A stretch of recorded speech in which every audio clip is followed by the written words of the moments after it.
최치원의 제가야잔 독서당이라는 작품을 볼 건데요. 여러분, 이 작품은요, 고전 시가 중에서도 한시라는 한문시예요. 한시는요, 말 그대로 한문으로 적힌 시입니다. 따라서 우리 친구들이 이제 이것을 공부할 때는 한글 번역본으로 보는 거죠. 그래서 오히려 다른 고전시에 비해서는 되게 쉽겠죠. 한글로 다 번역을 해주니까.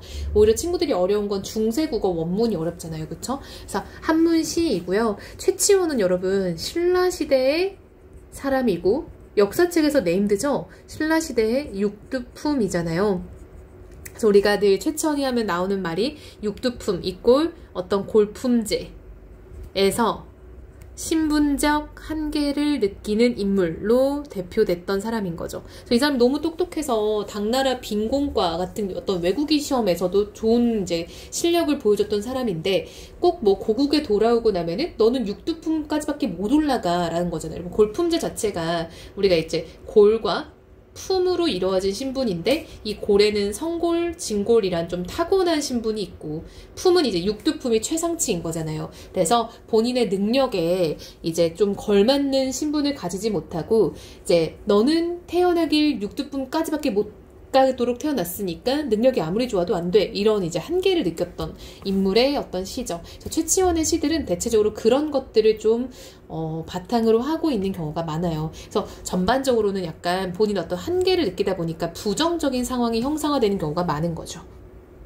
자, 이 경우는 여러분 한자가 지금 한 줄에 7개씩 적혀 있죠. 그래서 우리가 이렇게 7개의 한문으로 이루어진 한문시를 칠언절구라고 합니다. 그래서 이 작품 역시 절구로 이뤄진 한문시라고 보면 됩니다. 자, 한번 내용은 우리가 이제 현대어 번역으로 보면 되겠죠. 첩첩한 돌 사이로 미친 듯 내뿜어 겹겹 봉우리에 울리니 무엇이? 라고 봤더니 사람 말소리가 지척에서도 분간이 안 된대요. 자, 여러분 봐봐. 무언가 지금 주체가 생각돼 있는데요. 그 주체가 돌 사이로 미친 듯이 내뿜어서 봉우리를 막 울리니까 사람의 말소리가 지척은 가까운 곳이죠. 가까운 곳에서도 분간이 안 되더라라는 거야.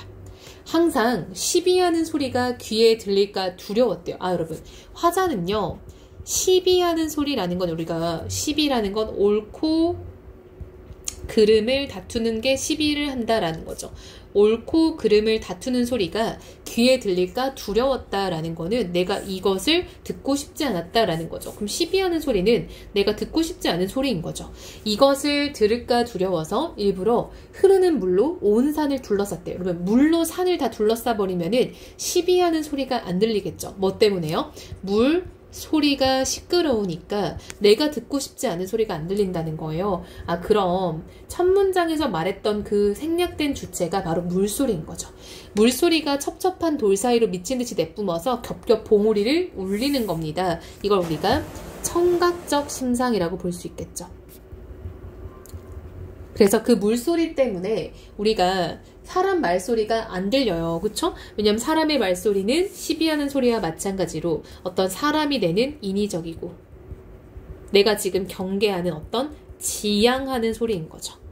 근데 그것이 내가 흐르는 물로 온 산을 둘렀기 때문인 거죠. 그럼 이거는 나의 어떤 의도가 반영되어 있다라는 거죠. 근데 여러분 여기서 우리가 고민해봐야 될 건 뭐냐면요. 우리가 이렇게 물길을 터서 산을 물로 두를 수 있습니까? 지금이야 뭐 공사하면 가능하겠지만 이 당시에 되게 힘든 일이잖아요. 자, 이런 건 뭐냐면요. 문학 속에서 자연물을 내 마음대로 주관적으로 변화시켜서 쓴다라고 해서 주관적 변용이라고 해요. 그래서 한마디로는 불가능한 거지만 이 시 안에서는 가능한 어떤 시적 허용스러운 그런 느낌이 있는 거죠. 그래서 이 물을 통해서 내가 부정적으로 여겼던 사람의 말소리, 시비하는 소리 이런 것들을 멀리하고 그럼 내가 긍정적으로 여기는 거는 상대적으로 물소리 이꼴 자연물이라고 할 수 있겠죠. 그럼 여러분 이 사람이 최치원이 왜 그렇게까지 시비하는 소리나 사람 말소리를 싫어했겠어요? 그렇죠. 본인의 어떤 상황을 투영해서 볼 수 있겠죠. 본인의 상황은 신분적인 한계를 느끼고 있는데 근데 지금 그런 것들은 내가 극복할 수가 없고 사람들은 나를 평가할 때 계속 그런 신분적인 잣대를 들이밀면서 평가했을 거 아니에요. 나는 그런 소리들이 듣고 싶지 않았다라는 거 알 수 있겠죠. 자, 그럼 이 시 같은 경우엔 여러분 지금 처음 두 줄에서는 이제 주변의 어떤 상황을 지금 표현을 하고 있죠. 그래서 이런 거 우리가 외부의 상황을 표현하고 있고요. 자, 두 번째는 내가 그런 걸 두려워해서 이렇게 해버렸다라는 거는 나의 어떤 내면이라고 볼 수 있겠죠. 이런 걸 우리가 여러분 묶어서 먼저 경치를 설명하고 뒤에서 정서를 설명한다 해서 선경후정이라고 볼 수 있겠죠. 혹은 여러분 이 경우에는요.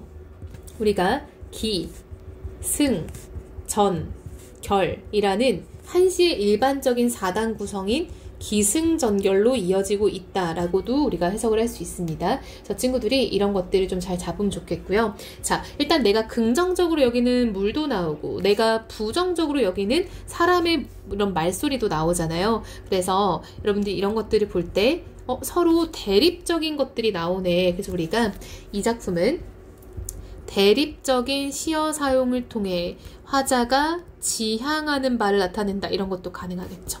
어떤 지향점. 얘는 자연, 사람으로부터 멀어져 있는 것을 원한다라는 거 우리가 알 수 있겠네요. 그래서 어렵지 않고요. 일단은 비판적인 성격이 있다라는 건 당연히 알겠죠. 왜냐하면 지금 사람의 소리가 듣고 싶지 않다라고 하는 거니까요. 전반적으로 어떤 물소리로 대표되는 자연과 또 이제 사람의 소리로 대표되는 어떤 속세의 것 이런 것을 상징적으로 사용하고 있다도 체크하면 좋을 것 같아요.